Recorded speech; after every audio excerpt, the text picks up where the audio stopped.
Tomorrow marks 7 months since a Malaysian airliner disappeared mid-flight, and all this time later, there is still no trace of the Boeing 777. Now the PBS science program NOVA is investigating the mystery and showcasing technology designed to ensure we never lose track of an aircraft again. What happened to Malaysia Airlines 370? Was it a catastrophic accident? It's not a good idea to fly lithium batteries on a passenger airplane. Or something more sinister? The voice you just heard belongs to my next guest. Miles O'Brien is a producer at NOVA and the narrator of Why Planes Vanish, which premieres tomorrow on WGBH. He's also an aviation analyst for CNN. Welcome to Greater Boston, Miles. Pleasure to have you here in Boston. Back to Boston. It's good to be here. I think one of the things that is so remarkable about this is that not a single trace, no debris. I think that's one of those things that kind of contributes not only to the mystery, but now kind of like the conspiracy theories. Absolutely. Not a seat cushion, not a shoe, not an in-flight magazine. It's extraordinary. This is unprecedented in the history of aviation. We have pieces of Amelia Earhart's plane now, we're pretty sure. So this is extraordinary. Either clearly they have not been looking in the right place. The question is where. They're moving very far to the south and west of the initial search zone into the southern Indian Ocean. And one can only hope that if there's some sort of sign of wreckage there, that they'll see it at some point. You would think by now something would have washed up on the western shore of Australia. So they've got this new technology where they're mapping the ocean floor in the southern Indian Ocean, as you said. What does that mean? Do they know what the terrain is exactly, and they'll be able to, by sonar, tell if something is somewhere that it shouldn't be? Yeah, I mean, the first thing you need to do is get the lay of the land, literally. I mean, we know a lot more about the moon than we know about this part of the ocean. We don't have maps of all of the ocean floors, and so as they began with this process of just getting a general outline of the map, so they know how deep they're going to be, where the mountains are, where they can put these towed sonar devices that would begin the process of looking for wreckage without clonking into a mountain. So, I mean, what else is on board for this? Because they're talking about having new kinds of satellite technology and new kinds of, pingers that aren't going to die after 30 days.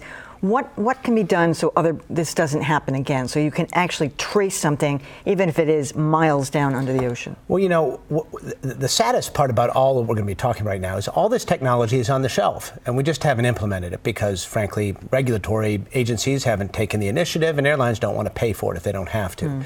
So, yes, we should move from radar, which was invented in the 1940s, has a range of about 200 miles. When you go over ocean, you are not tracked by radar. As a matter of fact, only about 2% of the surface of the Earth is covered by radar. People think they're in radar contact all the time. It's not true.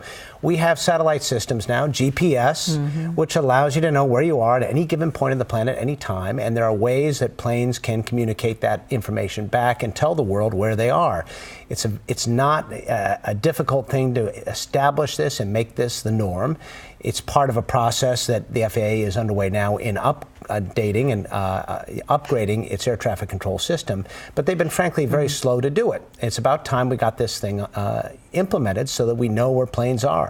Is the general theory still that there was some kind of human intervention in this plane going off track in the first place?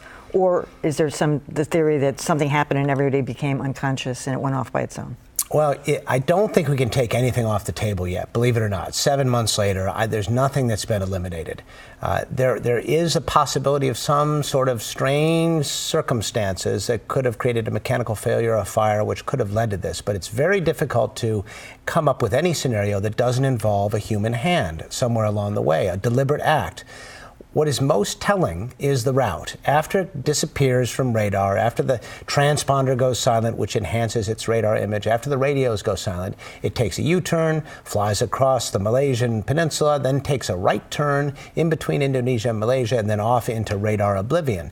What was that all about? If it really was a ghost plane, that's not what would have happened. It would have flown in one direction, most likely. That required human input. So what was happening on that plane? We don't know. So when you say when planes vanish, are there others? I mean, we all conjure up the Bermuda Triangle, which is most likely some kind of a convergence of storms, but are there others that have Well, the one case that we looked at in this film is Air France 447 in 2009, which vanished in a much more easily findable way. For one thing, they had a much hardier communication link back to their operations center. For another thing, there was no suspicion at all that anything was turned off there. So in other words, they were communicating right to the end.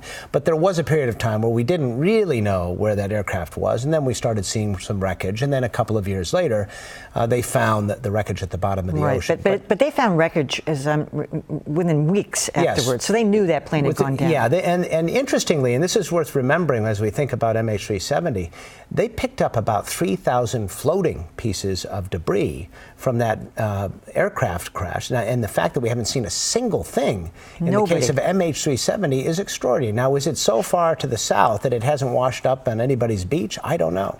But wouldn't some kind of a passing ship or a fisherman or something? Well, you would think, but this part of the southern Indian Ocean, there's no real shipping lanes there. Where are you going to and from? It's Antarctica, and then there's Australia, and there's no... Fishermen. Well, yeah, that's a long way to go for a fish, I'll tell you that. But it's as close to no place as any place can be on the planet. So is it possible? I don't know. It's extraordinary to me that we haven't seen something. Do you think they'll find it, Miles? I think they won't stop looking. And I guess that means eventually they'll find it, because you can't stop, can you? Here's the real kicker, though, in my view. What if they find it and the black boxes are recovered? It may not answer the mystery, because what it might show you is a plane that was running perfectly well and ran out of gas, and a silent cockpit voice recorder. Will we know what really happened? We may find it and never know the answer to the mystery. That would be even spookier. All right, Miles O'Brien, we look forward to watching your piece tomorrow night.